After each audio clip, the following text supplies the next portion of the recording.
Good evening. You're watching the main news on HKIBC. I'm Carain Yeung. And I'm Raymond Yeung. Here are tonight's top stories.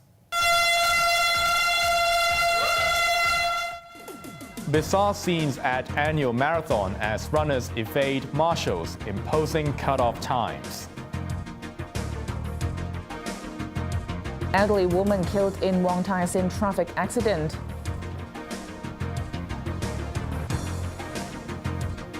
And Nigerian officials insist election delay had nothing to do with tampering or political pressure.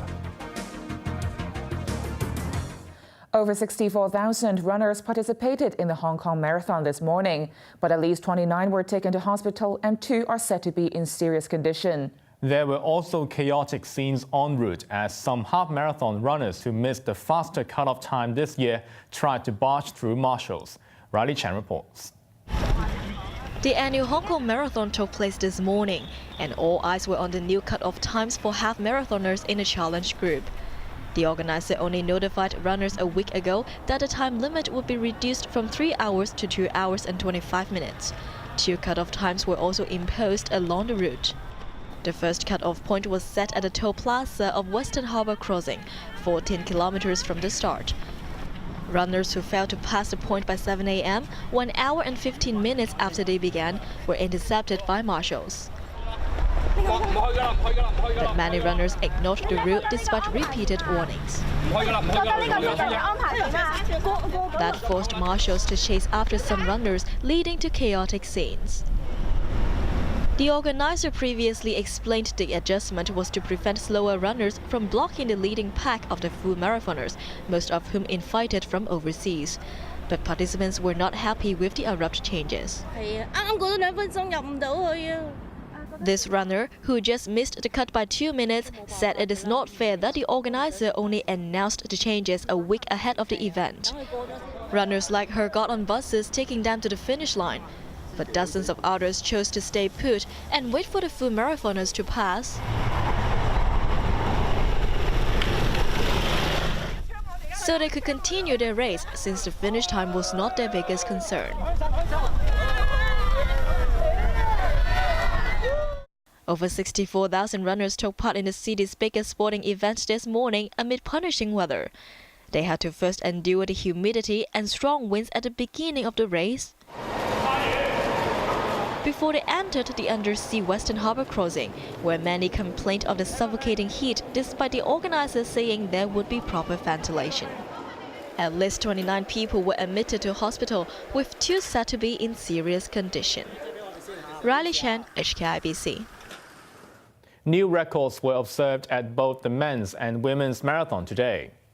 Kenya's Barnabas Kiptum finished the race in 2 hours, 9 minutes and 21 seconds, eclipsing the previous Hong Kong record set in 2012 by over 2 minutes.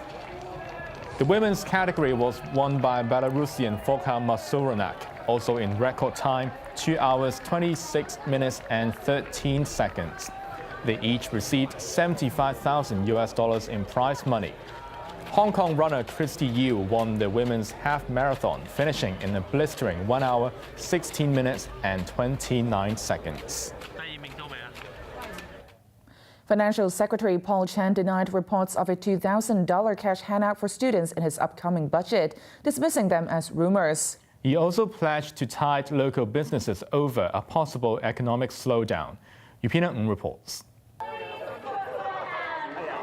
Joining tens of thousands of runners in the marathon this morning was Financial Secretary Paul Chan, who took part in a 2-kilometer Leaders' Cup alongside top executives and public figures. As the finance chief made his final preparations for his budget in 10 days' time, he encouraged fellow runners to share their views on the go. But please note that when you see me nodding my head, please do not take it as my agreement to adopt your suggestions. It may simply because of the fact that I may have run out of breath and try to nod my head as a polite response to you that I have heard you. There are now reports suggesting that a $2,000 cash handout specifically for students will be announced in his budget. That prompted Chan to clear the air after crossing the finishing line at Victoria Park. Those are simply rumors, he said. Switching back to the economy, Chen warned of an economic slowdown driven partly by trade conflicts between China and the U.S. He noted export and consumption statistics for the fourth quarter of last year showed obvious signs of decline compared to previous months. After recording a 4.6% growth in the first 3 months of 2018, the city's economy gradually lost traction in the following 2 quarters. The government now estimates a 1.5% growth for the final quarter, which, if it turns out to be accurate, would be the slowest since 2016. For the full year, Chen anticipated growth to be around 3%, barely meeting the estimate of 3 to 4% he laid down in last year's budget. Chen resorted to a more cautious tone in his weekly blog post, saying the impact of the U.S.-China trade war on the SAR's exports began to surface. After an average of 6% through the first 3 quarters, exports in the fourth quarter remained flat from a year ago. Domestic sales, meanwhile, were up by 2.1% during the same period, a huge contrast to the 12% jump in the first half of 2018. Chen pledged to come up with measures in his budget to tie businesses over possible gloomy times ahead. Yu Pinam, HKIBC.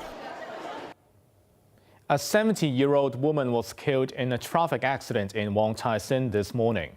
Sources said the driver, who has been arrested, is believed to have mistaken the accelerator as the brake pedal. The intersection of Fei Feng Street and Ming Feng Street in Wong Tai Sin isn't that busy, but this is where a fatal accident